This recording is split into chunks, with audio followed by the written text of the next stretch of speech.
Bria. I am back with another video, and it's been a while since I've done a video. Forgive me for that. Trying to record off my phone is very hectic because my speaker is not working like that. But anyway, hopefully I can hear me. But anyway, I'll be doing a story time about my mother, how she passed away. Um,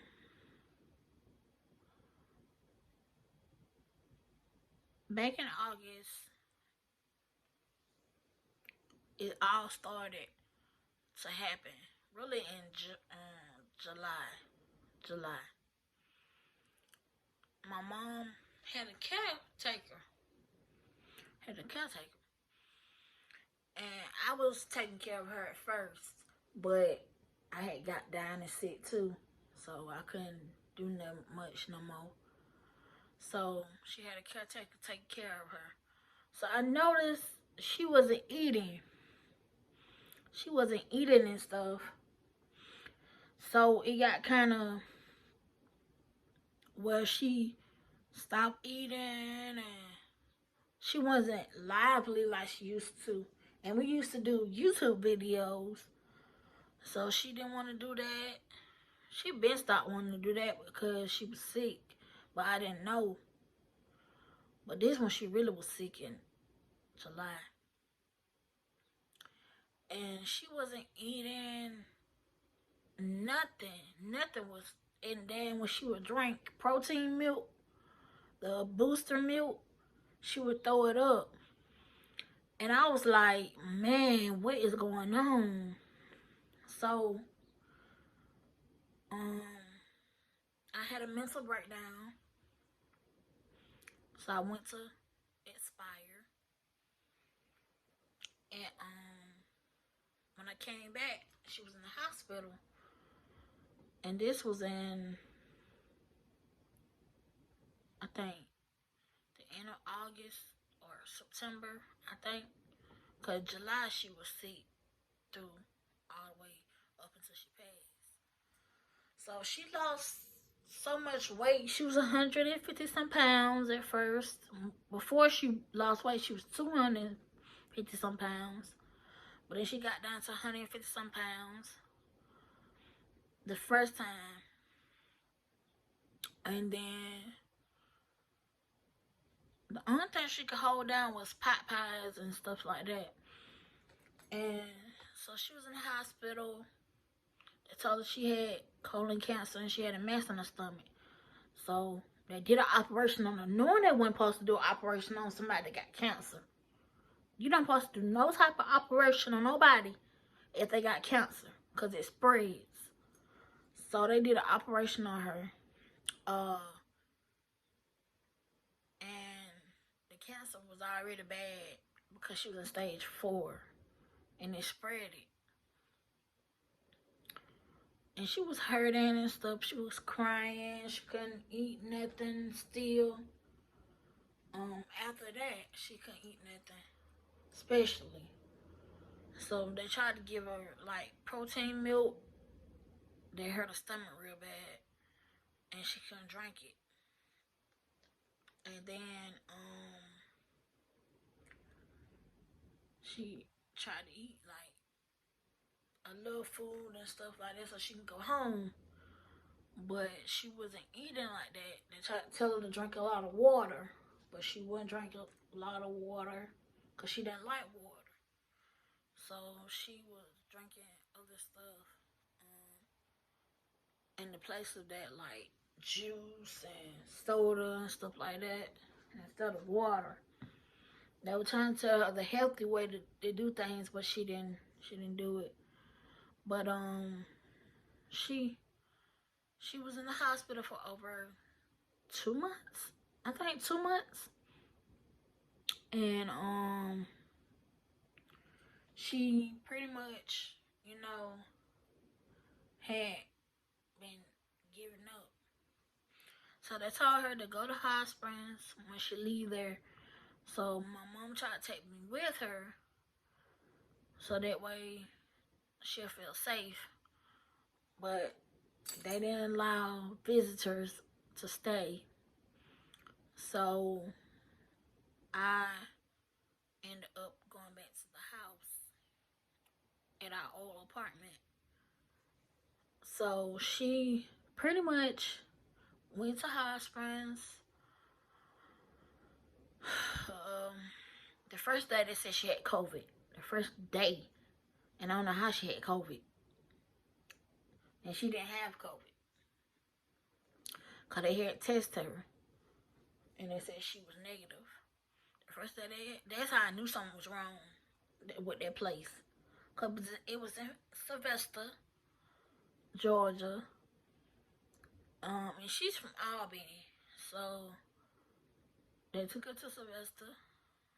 And they said she had COVID the first day. And then we were like, we had masks and stuff like that. And trying to protect ourselves. But I gave her a hug anyway. And I'm like, I need to check and see if I got COVID, you know. Because I hugged her. But still, that was my mama. I didn't care. And then, as time went by, I noticed at first she was talking and stuff like that.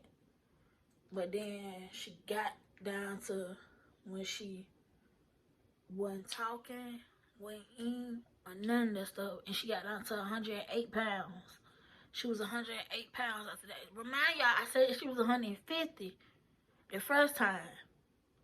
But then the second time, when they checked her weight again, she got down to 108 pounds.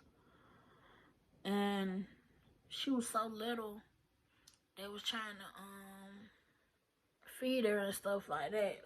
In front of us, they was trying to feed her. Because they wouldn't feed her while we was not around. They wasn't feeding her like that. They were letting her starve and stuff. They wouldn't give her the protein she need in her body to keep her with strength. And so my pastor went out there, I went out there, my aunt went out there, my brother went out there. We all went out there, and we pretty much, you know, was sad, but we was happy. She was talking a little bit, and the final days, they said she was transitioning because she was looking out in space and stuff like that. But she lasted for a week after that. And then that night, we got a call October the 5th at 9:45 that she had passed. That was the worst day of my life that I've ever had, because when they told me that she passed away, they didn't care, because they said, where do y'all want to send her to, you know, put the body? They didn't care. They just said, where y'all want to send her. And I'm still trying to grasp myself, and I'm up here like, I'm like zoned out. My aunt like, take your medicine, take your medicine, take your medicine. And I'm like, I had took my medicine, but it's just that I'm in shock. I didn't need my medicine. I needed somebody to hold me right there, because I was about to flip out. I was about to flip, y'all. And my aunt wasn't. She wasn't good to her for me to be held up, cause she was, you know, pretty much out of it too, and she needs somebody to hold her. She needs somebody to hold her. So I'm like, they telling me my mom is gone and stuff like that. What I'm gonna do now? I have nobody to look after me. Family don't like me.